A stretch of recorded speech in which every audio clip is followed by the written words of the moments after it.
What's up, guys? HTG Brian back with more Funko Fusion. Next up, Hot Fuzz, Level 3, Story, The Village People. That's right, we're going to keep on with our story progress. No trophy achievements found in this video. However, it should be noted that big change has happened. The 1010 Games dropped a gigantic update changing tons of things, including the balancing of battles. We actually got more hearts. Look up in the top left corner. I now have 5 hearts instead of 3. Things like speed have been increased, so stamina is now gooder. Now also, there is this little notification over here telling us we should go check the crown exchange door here. That's right, we've got the level crown exchange is now cheaper. So being that we have unlocked 4 levels, the golden crown requirement's now smaller. However, one big thing that I'm not sure was intended or not is that I just want to point out we have no cameo access whatsoever. Neither of the doors are unlocked.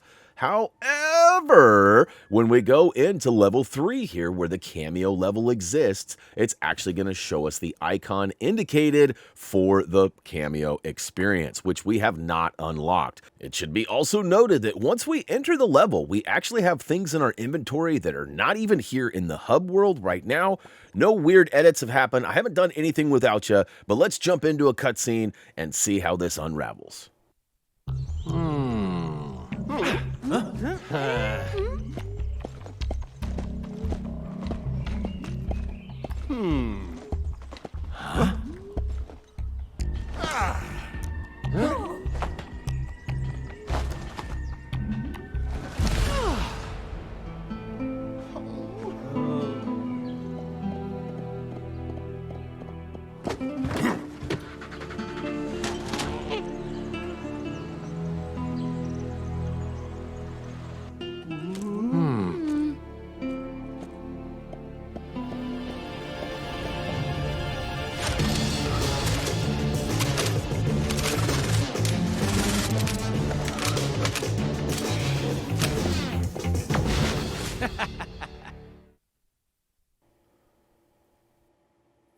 All right, here we are in control of Nicholas Angel. We're going to go ahead and pop the fridge open and grab our free soda before making our way outside.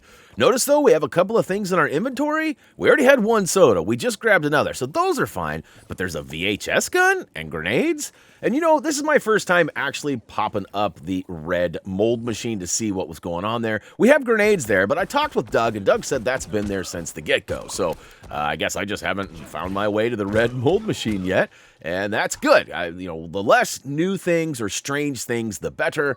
Go ahead and advance out into the, I guess, the barn area here, or the farm area. We'll go ahead and pick up the grenades on the ground and talk to Buddy here, who has incomprehensible mumbles.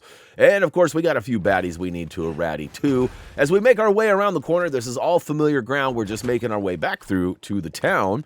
And, of course, grabbing vinyl along the way is super important. Now, I talked to a couple people who have actually 100%ed or really close to 100%ing the game. One of the things that stood out to them the most was the vinyl grind. The collectibles are actually fairly easy, according to them. And Dougie, too. Both have reported that things were fairly easily found. So that's good in the sense of completion. Not so good for us needing to help you guys out, but that's a whole other story. But the grind for the vine is crazy, I'm told. So we're going to start focusing a little bit more on ground pounding everything in sight.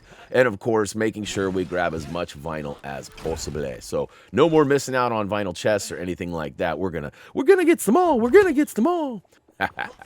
All right, so we've made our way through the shortcut, using air quotes there. We got to blast through this purple fence door here, giving us access to a Y in the road. Now we have to choose which way do we go? Which way do we go? Well, I'm going to go ahead and swoop up the vinyl from those baddies that I irradiated and then make my way over to the left, over in the ruin area that we just had such a great experience with before. Not really. It gets gooder, though. It gets gooder. We're going to go ahead and proceed into the new area and take out any of the surrounding baddies. Once we get them done we're going to go ahead and access the blue mold machine and craft one of our black lights. As you might have noticed, there is a crime scene over here, and we needs to get to solving. So we'll go ahead and craft the old CSI black light. There we go, and we'll plop it onto the X marks the spot. And then we should get a couple of different clues. That's right, I totally got a clue. And once we do, it's actually going to give us a new thing we haven't seen before. To be honest with you, when I played the preview build quite a while ago, it took me a while to figure out what I was supposed to do after completing this puzzle. Because, you know, usually they show us the ghosts, right, of how things happened. But I wasn't realizing that this wasn't actually a ghost. It's really a gargoyle that we need to pick up and take to the spot up top where there is a ghost. Once we get it up there, we'll plop it in the spot and shoot it, because it's gonna drop it like it's hot. All right, I know, I'm pretty bad about those dad jokes and rhymes in the first couple of minutes, so hopefully we got those all out of the way. Once it goes crashing down, it reveals a new pathway, and of course, first things first, let's grab that soda pop. Up the stairs we go, and we find one of the first 3 foes. This guy is gonna tell us some really unkind words, and then he's going to frig off. Now, basically, what we need to do is take out all of his bad guys, and almost immediately I noticed that the pressure from the bad guys seems less. They also seem like they took less bullets. I have not confirmed that the baddies have less health in the update, but it definitely seemed a little bit less, I guess, overwhelming. Now, you can see here, he just pops in and drops out. We got to take his health text from white to orange to red. Once you get into the red, you know you're getting close. That's basically the health bars of this game if you have not figured it out. But the real number is unknown, so we probably have to do something like 5,000 damage to him. And we're getting there, you know, 25, 50 at a time. There you go, there's another 50, 50, 50, 50, 50. All right, good lord, that's a lot of 50s. More guys are coming in. Take them out as needed. Now, if you feel a little bit trapped or overwhelmed, definitely use that stairway, get out of here, and kind of retreat. Again, using the environment to your advantage is always going to be helpful, especially in these action-packed, up-close and personal games like this. So there we go. We got the check mark for taking out the #1 dude, and we're going to pop the purple chest now that it's available, which is going to give us a fuse. And yeah, notice that that switch doesn't work. We need to put the fuse in. All right, once it's got the power, we could go ahead and lift it up. But wait a minute, more bad guys? I thought they fixed that. Turns out there's a few more lingerers here. So let's go ahead and cha them before advancing on. I think we've cleared the room now. You get a piece, Lily. You get a piece, Lily. You get a piece, Lily. All right, more vinyl. Thank you very much. Now, those gold chests, I'm a little bit on the fence about those. They can actually provide you with some very useful items, weapons, even drinky poos. However, they also cost 3,000 vinyl, which we need a lot of vinyl right now. So you probably noticed I haven't even opened one of those chests so far in our adventure through the story. We will be probably cracking a few of those later, but ultimately, we got to make sure we get the vinyl requirements for those tubes, because we need to get those silver crowns. We've got to get them all, too. All right, up top inside what appears to be like a little garden area here. We skip one of the collectibles. There's peace lilies in our hand that we use for damaging, like meleeing peoples. But in this particular area, there are peace lilies scattered throughout for one of the silver crowns. So, of course, you've probably figured out by now, if you've been doing any of the collectibles at all, that there is a couple of different ways that you get the silver crowns. One of them is for filling the tube with vinyl. Another one is for collecting all of the flashy bits. So each level has its own special collectible. This one is the peace lily. We've seen rubber ducks. We've seen all sorts of things. And actually, we even saw dolls of the Umbrella Academy. Remember that? That was interesting. Luther dolls, 5 dolls, and even Klaus. All right, boss number 2. He's right here on the left side, sort of over by the back entrance of the ruins. So we recommend using the same tactics here, basically focusing on the main boss as much as possible. But of course, you gotta smack these guys around a little bit because they just are relentless. Now again, the update should have changed that quite a bit, and it feels a little different, but really it's hard to say because I hadn't done this boss battle since the preview build quite a few weeks ago. And we'll figure that out as time goes on. But the extra health, or the hearts, they're you know, that's certainly helpful. The stamina being doubled, that's obviously really helpful and noticeable right up front, too. Look at me. I'm right in the middle of a battle. I'm like, got to get it all, got to get it all. Crack it open, grab that vinyl, and say goodbye to Lionel. No, I don't think that was his name. I was just trying to make it rhyme. All right, we are officially done with boss number 2, so we're going to make our way around. Hey, look at that. There's a full heart right there, which, if you had died, would have replenished one of your extra lives. Now, I want to point out, too, we talked about the cameo quests in the hub and how we now see the icon for it at the end and the beginning of this video.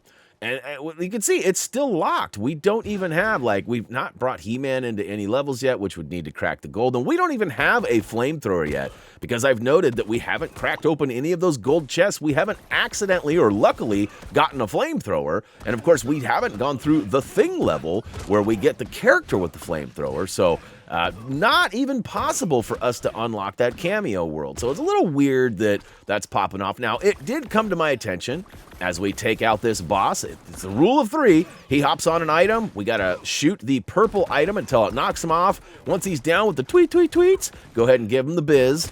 And of course, back to my statement, I did have the idea come to me that, you know, maybe they want you to know what the franchise cameo level is, and maybe there'll be like a green check mark once we successfully beat it.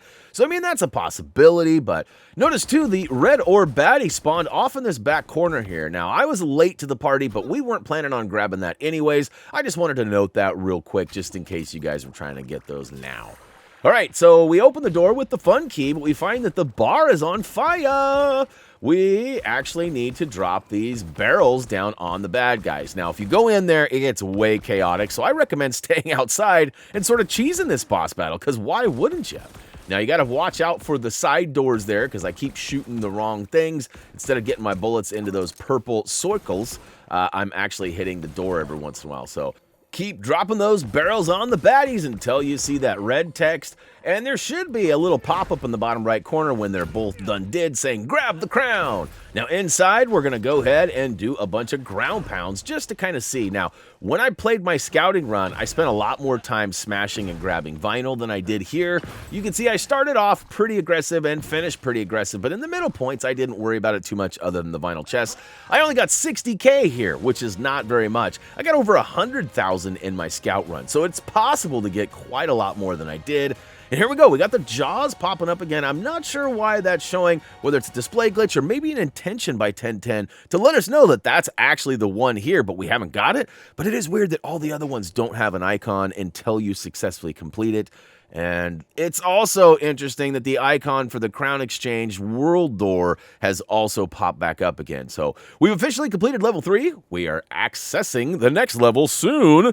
That's right, coming to a video near you. We will be doing level 4. Hopefully you'll enjoy that. If you did, click the like button. Don't forget that, it super helps us out a lot. Check us out on social media, HappyThumbsGaming.com, the home of our trophy achievement guides and more.